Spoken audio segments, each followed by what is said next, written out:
anak-anak, selamat bertemu kembali dengan Pak Eko ya. Setelah tadi anak-anak menerima materi dari Pak Eko yang pertama, yaitu tentang pengenalan kurikulum dan beban belajar.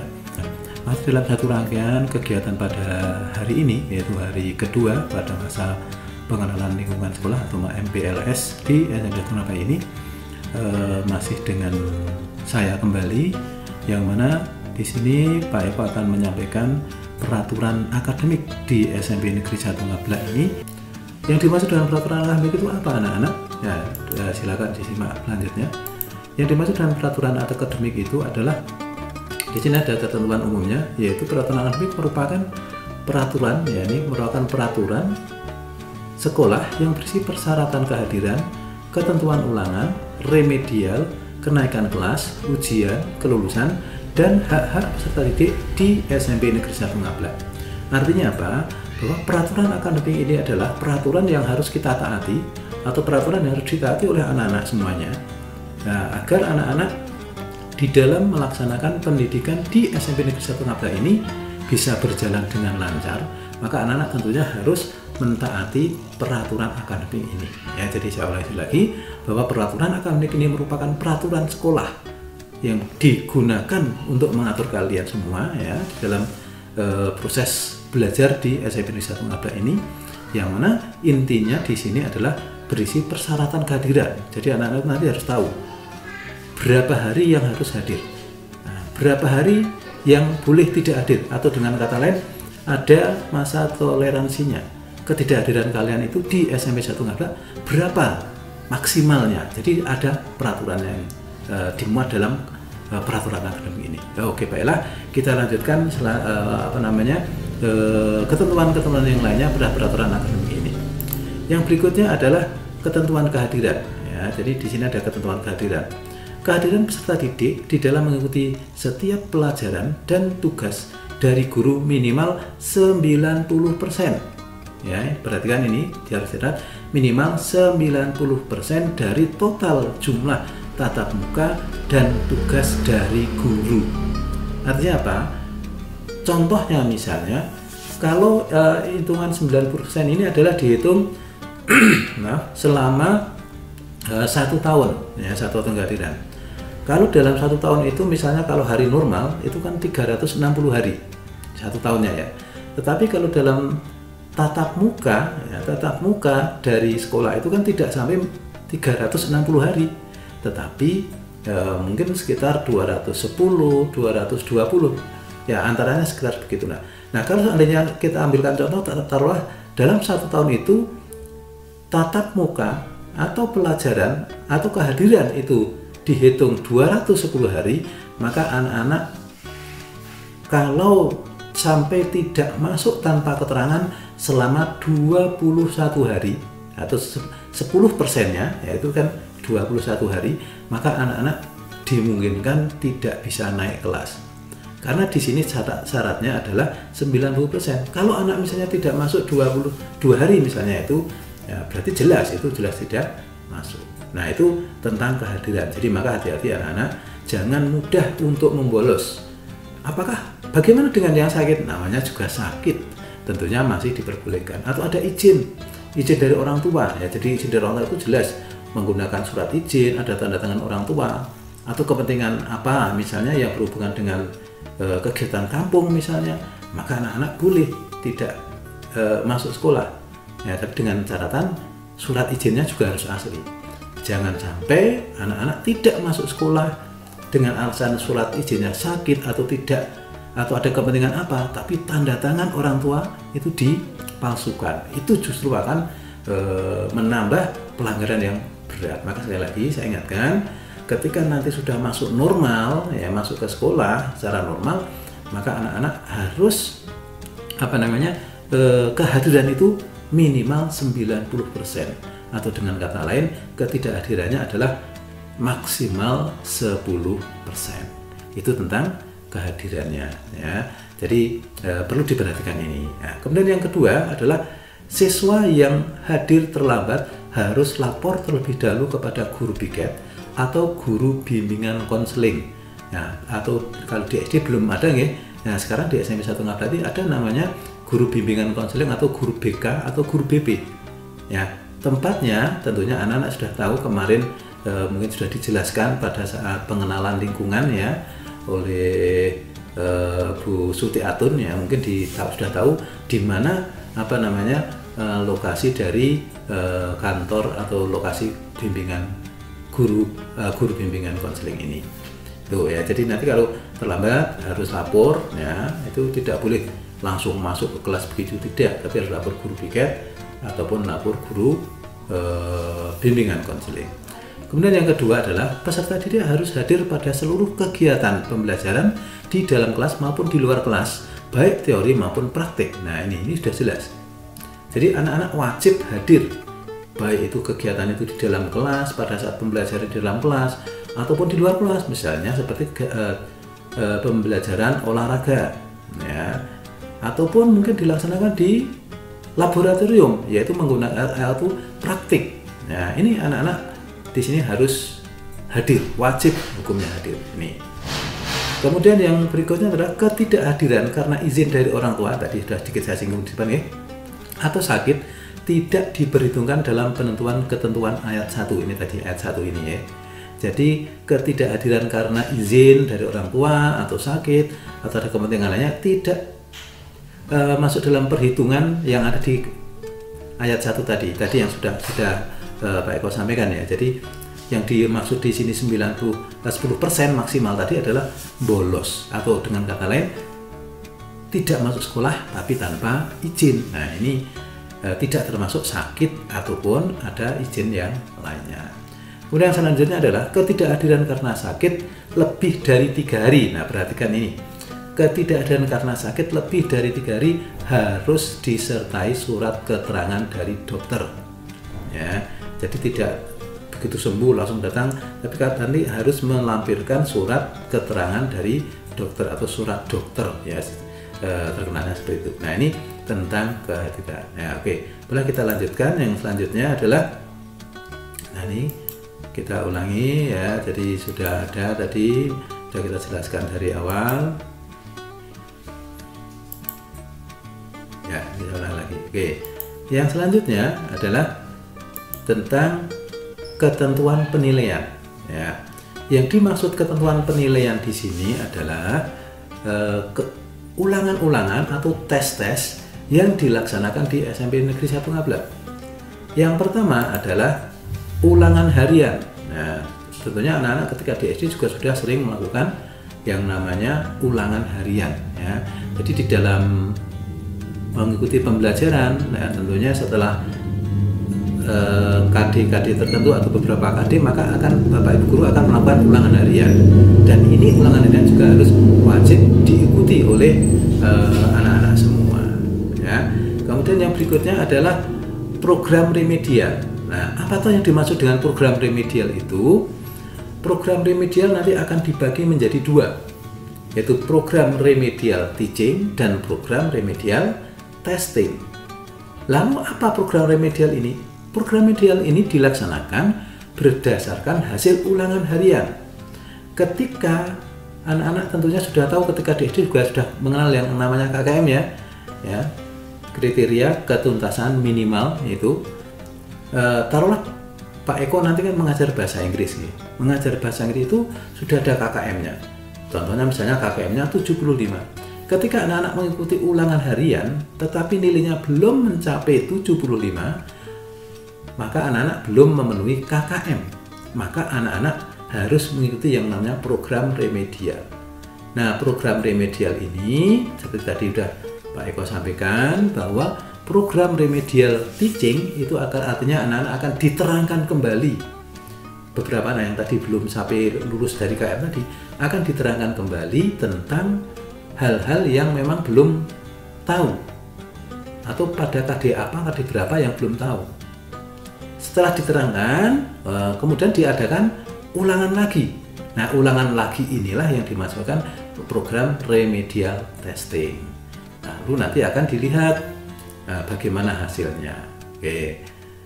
Kemudian yang selanjutnya adalah ada program pengayaan. Nah, program pengayaan ini hampir sama dengan program remedial, hanya bedanya kalau program remedial tadi yang mengikuti adalah anak-anak yang ulangannya tidak mencapai KKM, tapi untuk yang program pengayaan ini adalah diberikan kepada anak-anak yang nilainya sudah mencapai KKM, tapi untuk memperbaiki, namanya pengayaan ya, diperkaya nilainya itu.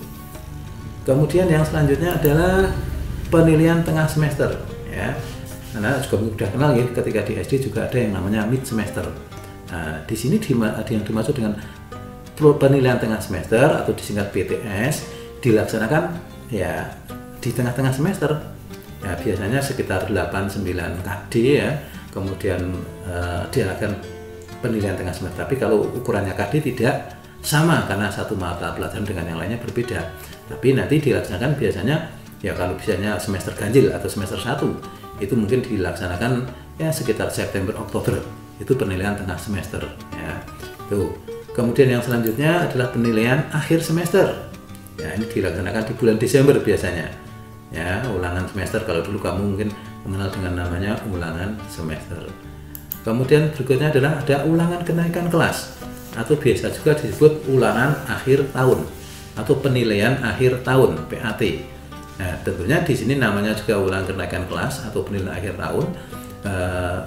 Nilai-nilai yang didapatkan nanti akan dipertimbangkan untuk kenaikan kelas kalian ya. Jadi kalau dari kelas 7 berarti naik di kelas 8. Kemudian selanjutnya adalah penilaian praktik ya. Ada beberapa mata pelajaran yang memang harus ada nilai praktiknya ya, sehingga nanti ketika salah satu mata pelajaran itu ada penilaian praktiknya ya, maka tentunya anak harus wajib ikut ya, apalagi mata pelajaran yang memang sifatnya harus praktek, misalnya seperti olahraga atau kalau pelajaran agama Islam misalnya ada praktek sholat dan sebagainya. Nah, ya tentunya di sini akan ada nilai tersendiri bagi penilaian praktik ini. Kemudian yang selanjutnya adalah penilaian sikap. Nah, ini anak-anak mungkin selama ini ada beberapa orang yang tidak memperhatikan nilai sikap ini. Padahal di dalam pertimbangan peraturan perundang-undangan sekarang ini bahwa nilai sikap ini adalah sangat menentukan keberhasilan anak. Artinya apa? Ketika nilai ulangan harian, tengah semester, penilaian akhir semester nilainya bagus, tetapi ternyata nilai sikap anak itu tidak sampai B atau nilainya C, maka kemungkinan di akhir tahun nanti anak ini bisa tidak naik kelas. Ya. Sebagai contoh misalnya di semester ganjil atau semester 1, ternyata nilai sikapnya banyak yang C. Tetapi nanti di semester genap atau semester 2, anak tersebut ternyata nilainya sudah berubah, sikapnya sudah berubah, akhirnya menjadi B semua. Nah, kemungkinan juga bisa naik kelas. Jadi anak jangan pernah menyepelekan dengan sikap. Sikap itu seperti apa? Tutur kata, tingkah laku, sopan santun, ya, baik itu kepada teman, kepada bapak ibu guru, kepada orang yang lebih tua, kepada seluruh karyawan di SMP 1 Ngablak ini, maka nilai sikap itu yang akan dipertimbangkan dalam kenaikan. Termasuk ucapan ya, omongan. Nah, orang Jawa mengatakan banyak omong saru. Nah, itu akan mempengaruhi penilaian sikapnya. Sikapnya bisa C. Nah, ini maka perhatikan anak-anak untuk selalu menjaga sikap ini agar nanti anak-anak tidak mengganggu kelancaran di dalam menuntut ilmu atau dalam belajar ini. Kemudian ada nilai penilaian kepribadian. Nah, ini nilai kepribadian kalian itu bagaimana, sikapnya kalian, kepribadian kalian itu dengan teman bagaimana, dengan bapak ibu guru bagaimana, dengan orang yang lebih tua bagaimana, itu juga akan mempengaruhi nilai kepribadian kalian. Kemudian yang terakhir, tentunya di akhir belajar di SMP 1 Ngablak ini nanti akan ada yang namanya ujian sekolah. Tentunya ujian sekolah ini adalah merupakan salah satu syarat untuk menentukan apakah nanti kalian itu bisa lulus atau tidak. Ya, itu berdasarkan ujian sekolah. Dan biasanya ujian sekolah ini juga dilakukan dengan dua ujian, yaitu tadi ini sudah ada, yaitu ujian teori ya tertulis atau ujian praktik. Ya, karena di ada penilaian praktik, maka biasanya di ujian sekolah ini juga ada ujian praktik, sehingga ujian praktik ini juga nanti akan berpengaruh sekali terhadap apakah anak itu lulus atau tidak dari SMP 1 Ngablak ini. Oke, yang selanjutnya Nah, ini ketentuan naik kelas, kenaikan kelas ya. Anak-anak sebelumnya harus tahu dulu bagaimana syarat-syarat untuk kenaikan kelas. Yang pertama adalah kenaikan kelas dilaksanakan pada setiap akhir tahun pelajaran. Nah, ini tadi ada ulangan kenaikan kelas ya. Kemudian perhitungan nilai rapot dilakukan dengan rumus 2NH plus PTS plus PAS dibagi 4. Maksudnya adalah dari nilai ulangan harian kalian nanti akan dirata-rata. Yang perlu diketahui juga ya anak-anak, bahwa yang masuk dalam perhitungan nilai harian atau di sini NH itu tidak sekedar nilai ulangan harian saja, tidak, tapi juga nilai PR, nilai tugas-tugas itu masuk di nilai harian ya, di nilai harian. Nah, nanti nilai harian itu akan dirata-rata, kemudian setelah dirata-rata akan dikalikan 2 ya, kemudian ditambah nilai PTS yaitu tengah semester tadi, kemudian ditambah nilai penilaian akhir semester, kemudian baru dibagi 4. Nah, nanti akan ketemu nilai rapot kalian. Nah, ini. Kemudian yang berikutnya adalah kriteria kenaikan kelas di SMP Negeri 1 Ngablak diatur dengan persyaratan sebagai berikut. 1. Peserta didik dinyatakan naik kelas apabila memiliki kehadiran minimal 90% tadi. Di awal tadi sudah Pak Eko sampaikan bahwa kehadiran siswa itu minimal 90%, atau dengan kata lain bolosnya, ketidakhadirannya maksimal 10% dari nilai atau dari tatap muka ya, dari tatap muka.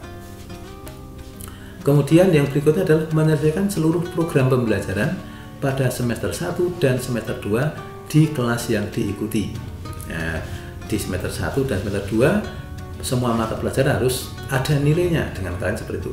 Kalau ada yang tidak ada nilainya ya berarti tidak bisa naik kelas kan begitu.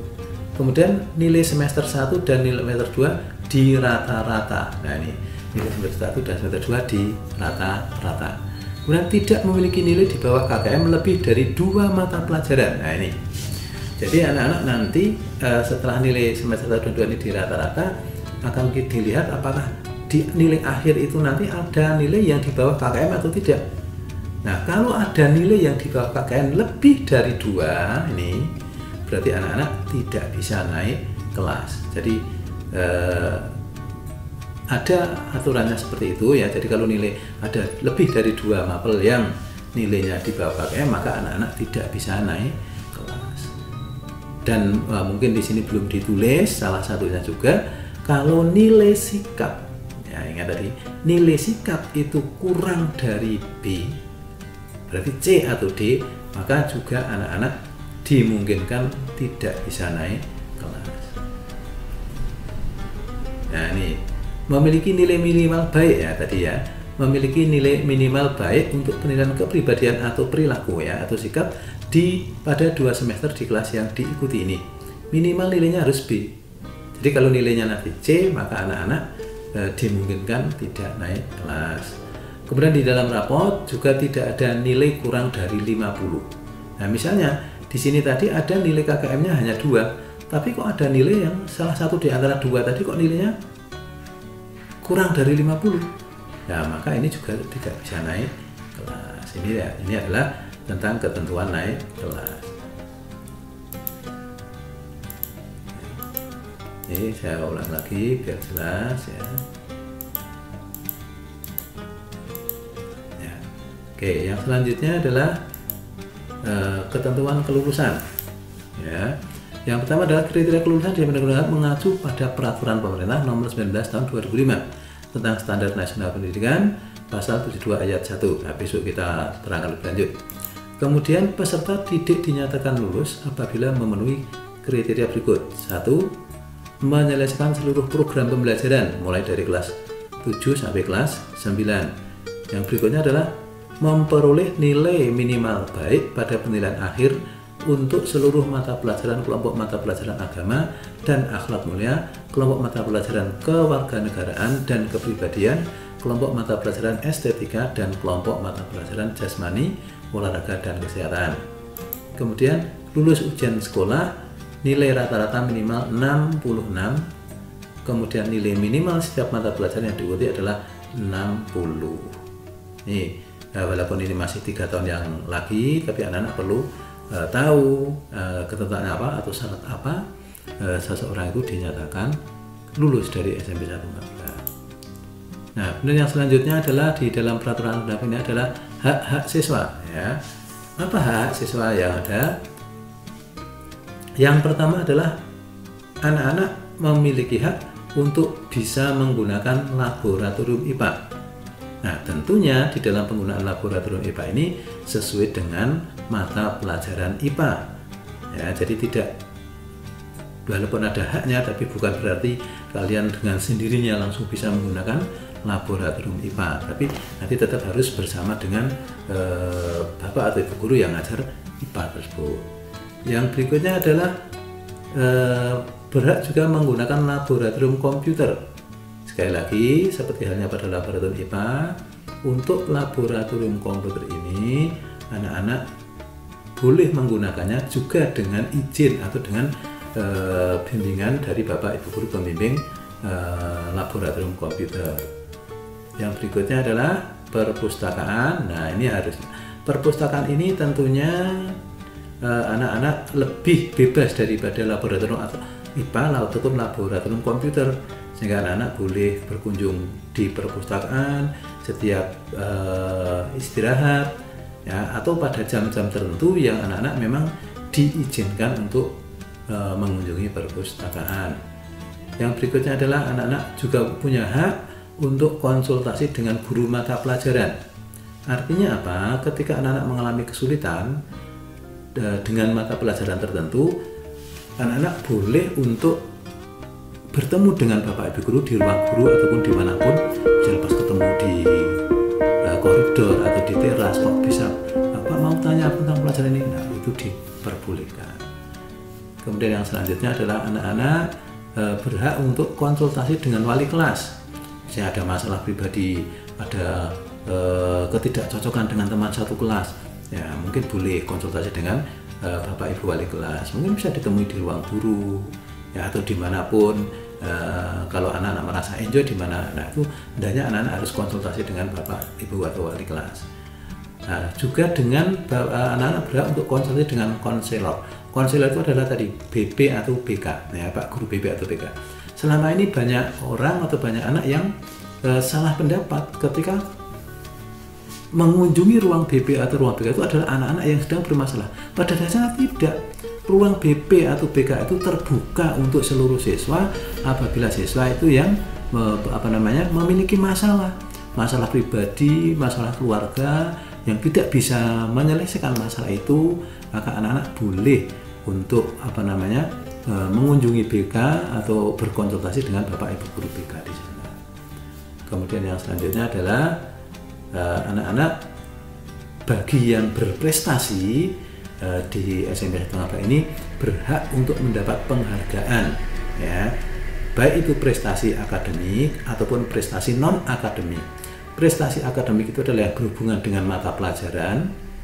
Kalau prestasi non akademik itu misalnya prestasi olahraga, seni dan lain sebagainya, nah itu anak-anak nanti berhak untuk mendapatkan penghargaan. Ya, penghargaan itu tidak harus berupa uang, tidak harus berupa benda. Mungkin dari bapak ibu guru mengucapkan selamat atau memberikan semacam tepuk tangan, itu juga berupa penghargaan, ya. Jadi jangan dianggap bahwa penghargaan itu mesti berupa uang, mesti berupa barang, itu tidak. Oke, demikianlah anak-anak tentang peraturan akademik yang berlaku di SMP Negeri 1 Ngabla. Semoga penjelasan tentang peraturan akademik ini anak-anak bisa mengetahui dan nanti bisa ditaati ketika anak-anak sudah benar-benar proses pembelajaran di SMP Ngabla ini dilaksanakan secara tatap muka. Demikianlah anak-anak penjelasan tentang peraturan akademik. Sekali lagi semoga ini bermanfaat, dan apabila ada kurang lebihnya Pak Eko mohon maaf yang sebesar-besarnya. Oke, terima kasih. Baiklah anak-anak, bagaimana kalian sudah tahu ya tentang peraturan akademik yang ada di SMP 1 Ngabla? Harapan Pak Eko dengan telah menyimak video tadi, anak-anak nanti ketika belajar di SMP Negeri 15 ini sudah bisa menyesuaikan diri, dengan harapan ketika kalian bisa menyesuaikan diri, harapannya kalian nanti mengikuti pembelajaran di SMP Negeri 15 ini dengan lancar, dengan tidak ada halangan, dan harapannya nanti akan mencapai kesuksesan yang terakhir. Maka dari itu, apa yang sudah Pak Eko sampaikan tadi mohon untuk diperhatikan, dan apabila nanti masih ada kesulitan, kalian bisa langsung matur ke Pak Eko atau ke Pak Guru yang lainnya apabila ada peraturan yang kalian mungkin belum jelas. Demikian materi tentang pengenalan peraturan akademik dan juga tata cara belajar di SMP 15. Karena masa ini masih dalam masa PPKM, maka anak-anak dimohon untuk tetap menjaga kesehatan, tetap mematuhi protokol kesehatan. Harapannya kita semua dalam keadaan sehat dan selalu mendapat dukungan dari Allah Subhanahu wa Ta'ala. Amin. Demikian, kurang lebihnya mohon maaf. Saya akhiri. Wassalamualaikum warahmatullahi wabarakatuh.